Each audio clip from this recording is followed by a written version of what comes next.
So ഞാനതിനുള്ള കാര്യങ്ങളൊക്കെ start ചെയ്തു. അപ്പോൾ ഉള്ളൊരു പ്രശ്നം എന്താണെന്ന് വെച്ചാൽ നമ്മുടെ സൊസൈറ്റി വളരെ മോശമാണ്. പ്രത്യേകിച്ച് ഞാനായിരിക്കുന്ന സ്ഥലം അവിടുന്നും കുറച്ചുകൂടെ താഴെയാണ്. ആൾക്കാരുടെ കയ്യിൽ ആൾക്കാർക്ക് അറിവുണ്ട്, പണമുണ്ട്, മറ്റ് സൗകര്യങ്ങളുണ്ട് എന്നൊക്കെയുള്ളതേ ആയിട്ടുള്ളൂ. ആരും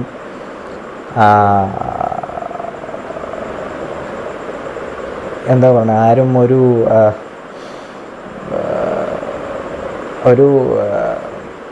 എന്താ പറയുന്ന ഒരു ആശയപരമായിട്ട് അങ്ങോട്ട് വളർന്നിട്ടൊന്നുമില്ല, തീരെ വളർന്നിട്ടില്ല. ഇപ്പോഴും 2ഓ 3ഓ തലമുറയുടെ മുമ്പുള്ള മൂല്യങ്ങൾ തേച്ച് തുടച്ച് ഉപയോഗിച്ച് വരുന്ന ആളുകളാണ് ഭൂരിശതമാനം. ഞാൻ എന്തുകൊണ്ടാണ് ഇതിങ്ങനെ പറയുന്നതെന്ന് പറഞ്ഞു കഴിഞ്ഞാൽ അതിൻ്റെ വിക്റ്റിമാണ് ഞാൻ. അതുകൊണ്ടാണ് ഞാനിങ്ങനെ പറയുന്നു.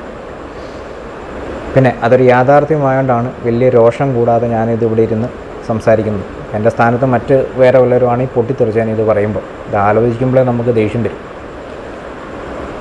അപ്പോൾ ഈ പെൺകുട്ടികൾ എന്ന് പറഞ്ഞു കഴിഞ്ഞാൽ അവർക്ക്, അല്ലെങ്കിൽ സ്ത്രീകൾക്ക്, അവരെപ്പോഴും രണ്ടാം തരക്കാരാണ്. നമ്മുടെ സമൂഹം വളരെ കുറേ വർഷങ്ങളായിട്ട്, കുറേ വർഷങ്ങളെന്ന് പറയുമ്പോഴത്തേനും 100-200 വർഷമൊന്നുമല്ല, 1000 ഒക്കെ വർഷത്തിൻ്റെ കണക്കാണ് ഈ പറയുന്നത്. അപ്പോൾ അത്രയും സമയമായിട്ട് സ്ത്രീകളെ രണ്ടാന്തരമായിട്ടാണ് കണ്ടുപോരുന്നത്. നമ്മുടെയൊക്കെ വീട്ടിലെ സാഹചര്യങ്ങൾ നോക്കിയാൽ അറിയാം. നമ്മളതിനോട് കൂടുതൽ ശ്രദ്ധ ചെലുത്താത്തതുകൊണ്ടാണ്.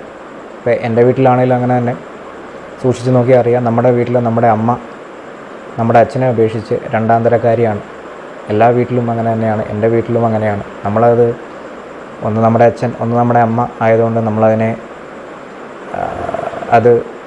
നമുക്കിതിനെപ്പറ്റി മറിച്ച് ചിന്തിക്കുന്ന വരെ നമ്മളത് ഗൗനിക്കത്തില്ല എന്നുള്ളതേ ഉള്ളൂ.